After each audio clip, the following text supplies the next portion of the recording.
দেখছেন এই মুহূর্তে নিউজ বেঙ্গল 24। শুরুতেই হেডলাইন্স। কবে এবং কোথায় প্রধানমন্ত্রী পদের শপথ নেবেন মোদি ঠিক করে ফেলেছে বিজেপি। 2014 আগে তৃণমূল চুরি জানতো না, তারপর কি হলো? ভোটের শেষ লগ্নে এসে বোমা ফাটালেন শুভেন্দু। অভিষেককে গ্রেপ্তার করবে, করে দেখাও। ভরা সভায় দাঁড়িয়ে বিস্ফোরক মমতা। শনিবার যে 3 আসনে তুমুল লড়াইয়ের সম্ভাবনা রয়েছে তৃণমূল বিজেপির। শুনছিলেন হেডলাইন্স, এখন বিস্তারিত। তার আগে চ্যানেলে নতুন হয়ে থাকলে অবশ্যই চ্যানেলটিকে সাবস্ক্রাইব করে পাশের বেল বাটনটি অন করে দিন, আর ভিডিওটিতে একটি লাইক দিতে ভুলবেন না। কবে এবং কোথায় প্রধানমন্ত্রী পদের শপথ নেবেন মোদি ঠিক করে ফেলেছে বিজেপি। 4 জুন লোকসভা ভোটের ফল প্রকাশ। বিজেপি নিশ্চিত যে তারা 400 আসন বা তার বেশি পাবে এবং নরেন্দ্র মোদি ক্ষমতায় এসে তৃতীয়বারের জন্য প্রধানমন্ত্রী হবেন। সেইভাবে ইতিমধ্যেই মোদির শপথ গ্রহণের পুরো পরিকল্পনা করে ফেলেছে গেরুয়া শিবির, এমনটাই সূত্রের খবর। কোথায় কবে প্রধানমন্ত্রী পদের শপথ নেবেন মোদি সেটাও নাকি ঠিক হয়ে গেছে। 2014 এবং 2019 সালে নির্বাচনে জেতার পর রাষ্ট্রপতি ভবনের সামনের উঠোনে প্রধানমন্ত্রী পদের শপথ নিয়েছিলেন নরেন্দ্র মোদি, কিন্তু এবার আর তেমনটা হবে না। রাষ্ট্রপতি ভবন থেকে ইন্ডিয়া গেট পর্যন্ত বিস্তৃত কর্তব্যপথ খোলা মঞ্চ করা হবে, সেখান থেকেই শপথ নেবেন মোদি। আগামী 9 জুন এই শপথ গ্রহণ অনুষ্ঠান করার কথা ভাবা হচ্ছে, এমনটাই বিজেপি সূত্রে খবর। প্রসঙ্গত, স্বাধীনতার 75 বছর পূর্তি উপলক্ষে 2022 সালে রাষ্ট্রপতি ভবন থেকে ইন্ডিয়া গেট পর্যন্ত বিস্তৃত সড়ক রাজপথ এর নাম বদলে কর্তব্যপথ করেছিলেন নরেন্দ্র মোদি নিজেই। 2014 সালে প্রথমবার প্রধানমন্ত্রী হয়ে নরেন্দ্র মোদি শপথ নিয়েছিলেন 26শে মে। দ্বিতীয়বার অর্থাৎ 2019 সালে 30শে মে হয়েছিল তার শপথ গ্রহণ। চলতি বছর প্রায় 1.5 মাস ধরে হচ্ছে লোকসভা নির্বাচন। গোটা মে মাস জুড়েই ভোট হয়েছে। ভোট শেষ হয়ে ফল প্রকাশ হবে জুনের প্রথম সপ্তাহে। তাই দ্বিতীয় সপ্তাহের শুরুর দিকেই মোদির শপথ গ্রহণ অনুষ্ঠান করতে চাইছে বিজেপি। আগামী 4 তারিখ নিয়ে বিজেপির আত্মবিশ্বাস যে তুঙ্গে তা বলতে দ্বিধা নেই। তবে বিরোধী শিবিরের দাবি, আত্মতুষ্টিতে ভুগছে বিজেপি, তাদের জন্য এটাই যে শেষ নির্বাচন তা বুঝতে পারছে না। তৃণমূল, সিপিএম, কংগ্রেস সহ প্রত্যেক বিরোধী দলই দাবি করেছে 200-র কম আসন পাবে বিজেপি এবং ক্ষমতায় আসবে ইন্ডিয়া জোট। একাধিক নির্বাচনী জনসভা থেকে মমতা বন্দ্যোপাধ্যায় আরও স্পষ্ট দাবি করেছেন 190 থেকে 195টি আসন পাবে বিজেপি, আর 315 বা তার বেশি আসন নিয়ে এবার ক্ষমতায় আসবে জোট। এখন এটাই দেখার কাদের ভবিষ্যৎবাণী মিলে যায় আগামী 4 জুনের ফলাফলে। 2014-র আগে তৃণমূল চুরি জানতো না, তারপর কি হলো? ভোটের শেষ লগ্নে এসে বোমা ফাটালেন শুভেন্দু। যেই বিরোধী দলনেতা এখন তৃণমূল সুপ্রিমো সহ গোটা দলটাকেই চোর বলে কটাক্ষ করেন, সেই শুভেন্দু অধিকারীর মুখেই শোনা গেল 2014 সালের আগে তৃণমূল কংগ্রেস চুরি জানতো না। সম্প্রতি এক প্রথম সারির সংবাদ মাধ্যমের সাক্ষাৎকারে দিতে গিয়ে এমনই চাঞ্চল্যকর দাবি করেন শুভেন্দু অধিকারী।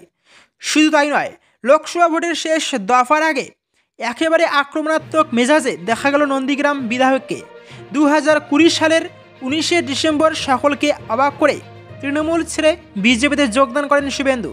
এরপর পেরিয়ে গিয়েছে বহু সময়, আমূল বদল এসেছে বঙ্গ রাজনীতিতে। 2021 সালের বিধানসভা ভোটের পর বিরোধী দলনেতার পদে বসেন শুভেন্দু।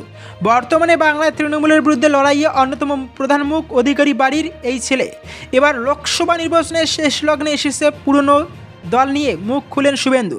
বিরোধী দলনেতার দাবি, মমতা বন্দ্যোপাধ্যায় তৃণমূল কংগ্রেস প্রতিষ্ঠার পর থেকে 2011 সালের আগে পর্যন্ত যা যা হয়েছে বা যা যা বলেছেন তার দেওয়া প্রত্যেকটি কথা থেকে মমতার বিচ্যুতি ঘটেছে। এই বিষয়ে শুভেন্দু বলেন, 2011 সালে বিজেপির নীরব সমর্থকরা পদ্মচিহ্নে ভোট দেননি। আমি নিজে সাক্ষী রয়েছে।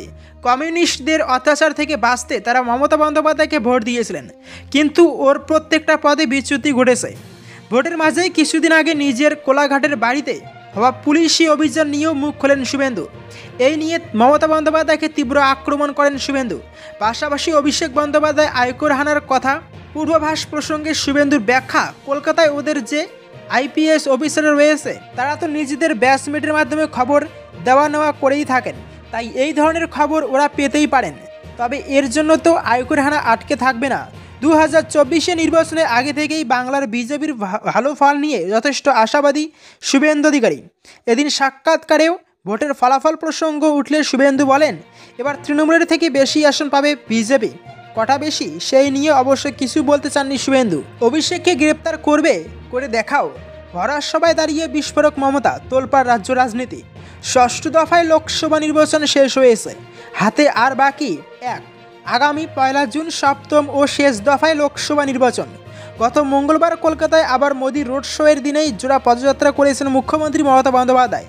ভোট শুরুর আগে থেকেই ফুল ফর্মে তিনি জেলায় জেলায় দাপিয়ে প্রচার চালিয়েছেন। বুধবার অবশেষে ডায়মন্ড হারবার লোকসভা কেন্দ্রের তৃণমূল প্রার্থী তথা দলের সেকেন্ড ইন কমান্ড অভিষেক বন্দ্যোপাধ্যায়ের জন্য প্রচার করলেন তৃণমূল সুপ্রিমো। ভোট প্রচারের প্রতি সভাতেই মমতার নিশানায় ছিল মোদী সরকার। এদিনও কিছু ব্যতিক্রম হলো না।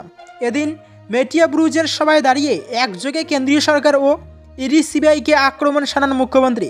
অভিষেকের জোর প্রশংসা করে মমতা বলেন, ঝড় হোক জল হোক, ও সারাদিন ওর নিজের সংসদীয় এলাকায় নিয়েই ব্যস্ত থাকে। আমি ওকে বারবার বলি, তোর মতো এভাবে নিজের এলাকা কেউ দেখতে পারবে না, এত পারিস কী করে। এরপরেই কেন্দ্রীয় এজেন্সিকে নিশানা করে মমতা বলেন, বলছে আমাকে অভিষেকে গ্রেপ্তার করে দেখাও, কত জেল আছে আমি দেখব, কি হয় তুমি দেখো।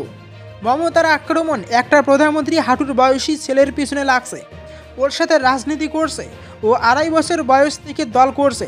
সিপিএম যখন আমাকে মেরেছিল তখন ও বলতো, দিদিকে মারলে কেন, সিপিএম জবাব দাও।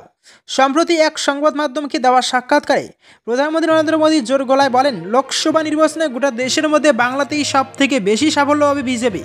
এর পাল্টা মমতা বলেন, তার মানে কি উত্তরপ্রদেশ বিহারে বিজেপির আসন কমছে। মোদীর দাবির জবাব দিতে গিয়ে মমতা বন্দ্যোপাধ্যায় আরও বলেন, উনি বলেছেন বাংলায় নাকি বিহার উত্তরপ্রদেশের থেকে বেশি আসন পাবেন, তার মানে হারবেন। শনিবার যে 3 আসনে তুমুল লড়াইয়ের সম্ভাবনা দেখছে তৃণমূল বিজেপি। প্রায় 1.5 মাস ধরে ভোটের পর শনিবার 1 জুন শেষ দফার লোকসভা নির্বাচন।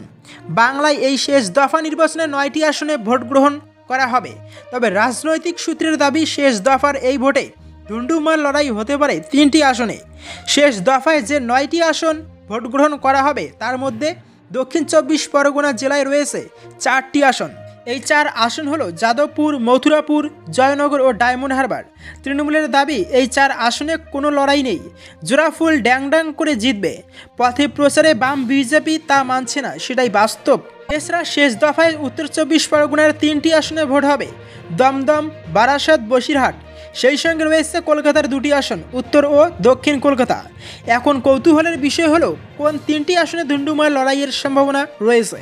পর্যবেক্ষকদের অনেকের মতে ওই 3 আসন হলো উত্তর কলকাতা, বারাসত ও দমদম। কলকাতা উত্তর আসনে বিজেপির প্রার্থী হলেন তৃণমূল ছেড়ে আসা তাপস রায়। তৃণমূলের বিদায়ী সাংসদ সুদীপ বন্দ্যোপাধ্যায়ের বিরুদ্ধে তাপসের লড়াই অনেকটা ব্যক্তিগত, দাঁতে দাঁত চেপে লড়ছেন। আরও বড় কথা হলো, উত্তর কলকাতার হাওয়ায় একটা কথা ভেসে বেড়াচ্ছে যে তৃণমূলই এই আসনে তৃণমূলকে হারিয়ে দিতে পারে। জোড়াফুলের বেশ কিছু কাউন্সিলর ও বিধায়ক তলে তলে তাপসের সঙ্গে যোগাযোগ রাখছেন বলেও রটেছে। গত লোকসভায় উত্তর কলকাতা 1,27,000 ভোটের ব্যবধানে হেরেছিলেন বিজেপির প্রার্থী রাহুল সিনহা। ব্যবধান খুব কম ছিল না, তবে অনেকের মতে রাহুলের তুলনায় তাপসের অ্যাডভান্টেজ অনেক। উত্তর কলকাতারই নেতা তাপস রায় বড়বাজার ও বিদ্যাসাগর আসনে বিধায়ক ছিলেন। তাছাড়া বর্তমানে উত্তর কলকাতায় যারা তৃণমূল করেন তাদের অনেকেরই বন্ধু ও নেতা ছিলেন তাপস।